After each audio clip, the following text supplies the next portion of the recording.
I'm Eric Singer, Gazette.com, and this is City Chat, where we go beyond the sound bites to get you real answers to real questions about the city of Colorado Springs. Joining me, as always, Mayor of Colorado Springs, John Suthers. Eric. And my co-host, city government reporter, Billie Stanton. Anleu. Billie. Thank you. Mayor, good to see you again. All right, let's go ahead and start our questioning. Billie?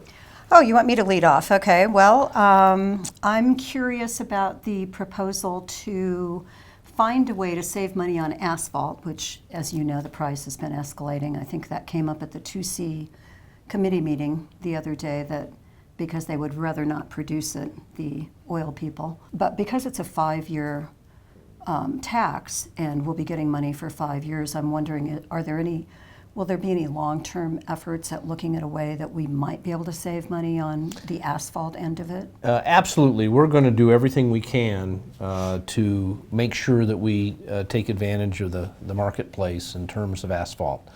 Costs have been going up very, very rapidly. Corey and Travis are both very knowledgeable. They spend a lot of time with other government agencies that are involved in asphalt purchases. Markets will determine who comes here as a possible asphalt provider and things like that. Most of the companies have their own aggregate sources and develop their own asphalt, and all jobs have different specifications. CDOT doing a interstate highway may have different specifications than Academy Boulevard or things like that. Also, I can assure you, as we'll look at all possibilities, the one thing that I don't think you'll see is Colorado Springs getting back into the business of having its own batch plant or something like that. I think my representations to the public, the council's representations to the public were that this would be outsourced. It would go to the private sector. I don't think you'll see Colorado Springs back in the asphalt business itself unless or until the market is such that we feel it's in the interest of the taxpayers to do so. But I don't see that anytime soon. But okay. We'll look at the marketplace. We'll talk to other people buying asphalt and see what the best possibilities are. Okay, great, thank you. And then speaking of 2C, with the maiden voyage of the new 2C Advisory Committee Monday morning, a lot of things came up. The logo, which is being revised to include the website, the signs that will say your tax dollars at work, 2C, and the push by you for public outreach, more public outreach, and I know there's a website now.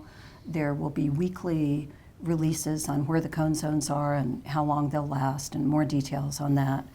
And I'm wondering, because this is kind of your baby, you came up with the idea of going for the tax and encourage the council to pass the resolution to put this whole thing on the ballot.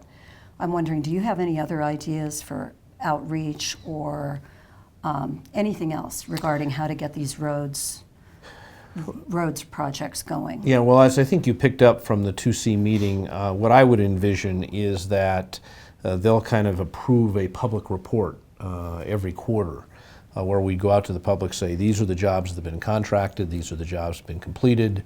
Obviously, we're going to use technology. We're going to have a cone app and all that sort of thing. And then, obviously, I do a lot of public speaking, and I'm going to update people a lot.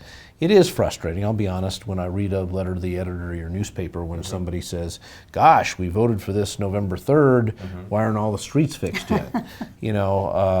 And obviously you constantly have to remind people this is a pay-as-you-go program. The dollars come in very gradually. As was pointed out, interestingly enough, January, February, and March are kind of slow months in terms of your overall take. But we're going to use money as it comes in, do the things we can do in the winter, which is the cement work, start the asphalt work in probably May when you can begin that. And we'll just constantly, I'll talk about it all the time. We'll make sure we get reports out there and do the best job we can of educating the public so that they don't have expectations that within 20 minutes after the passage of the vote, all the potholes in Colorado Springs were fixed. So. Well, and I understand from Cara Skinner's presentation Monday that the money from the January tax collections doesn't even get remitted until February. That's correct. And we're not spending any of it until it's in hand. Is that accurate? Well, yes and no. I mean, we're contracting, Right. knowing that there will be money to pay for it when the work is done. But we're not, we're not borrowing any money. We're not bonding or anything like that. Right. Okay. And now the state legislative session has begun. If you had a wish list for state lawmakers, because unfunded mandates go to the county and eventually trickle down in some way or fashion to city governments, what would your wish list be for the city of Colorado Springs from that state lawmaker situation? What I'm looking for from the state legislature and the governor is to solve a couple of problems. One of our big problems that bears upon all our communities is transportation. And I know all the ideological battles about whether we ought to take the hospital provider fee out of the Tabor calculation, all that kind of stuff. My bottom line is this. The state has, as cities have for many years, been under funding infrastructure, and they need to find a solution, whatever it is. They need to get their minds together and come up for a solution. Let me give you an example. A big part of the future of economic development in the Front Range, in my opinion, is having it easier to go up and down the interstate on I-25. We need 3 lanes from Monument to Castle Rock. Do what it takes to fix that problem. We are not funding infrastructure to the level that we should. I could give you an hour explanation for that, why we've got this Gordian knot, and this is constitutionally protected. K through 12 has to get this amount of money. Medicaid has to get this amount of money, and all that kind of stuff. And unfortunately, transportation and higher ed are the 2 things not constitutionally protected, and they're the ones that have been whacked over the last several years. And I want to see, let's get over kind of the Washington log jam kind of stuff, and let's find some solutions to these transportation issues. What are you doing to press the point then? I'm talking to them, and I'm telling the governor every time I see him, find a solution. I'm telling the legislators every time I see them, find a solution, and we'll see what happens. All right. Now is your time to be able to talk to the citizens of Colorado Springs and the Pikes Peak region to give your final thoughts.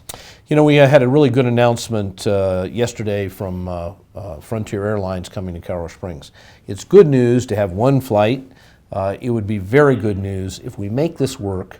There's no question in my mind, and I think you heard it from the executives from Frontier. It will lead to other flights, and we can become somewhat of a mini hub.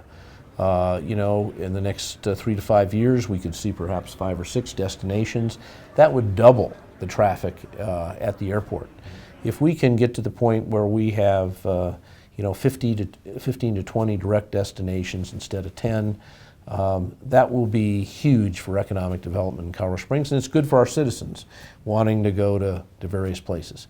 So let's make this flight work, and then we can add on Phoenix and other California destinations, other Midwestern destinations.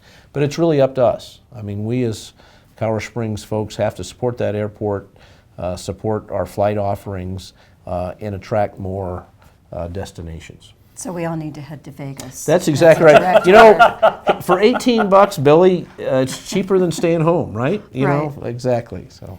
And just a quick follow-up on that. Many months ago, you hinted at something exciting happening at the airport, and the president, Barry Biffle, had said yesterday during the news conference that, you kept coming to his door all the time. Yeah. Are we talking about something else exciting coming in the offing soon? Well, we hope to have more excitement. We hope to have other Frontier flights. We're talking to other airlines. I'd love to get a Dulles, Colorado Springs to Dulles direct. Nationals off the table because there's so few gates. Right. But with our military presence, I think we could support a daily to Dulles very easily. So that's another one we're looking for, and we'll continue to talk. But I told Barry Biffle from Frontier said I was the first mayor from a big city ever to walk. He's used to talking to Lahana and Lamar, but I was the first one to walk in. I said, I'll be in there every day if it makes a difference. All right, well, thank you so much, as Thank you. always, Mayor You bet. John Appreciate Suthers. it. And Thank you, Billie Mayor. Stanton Anleu, thank you so much for co-hosting this with me. And of course, thank you for watching City Chat, where once again we go beyond the sound bites to get answers to questions that affect the city of Colorado Springs and the Pikes Peak region. I'm Eric Singer, Gazette.com. We'll see you next time.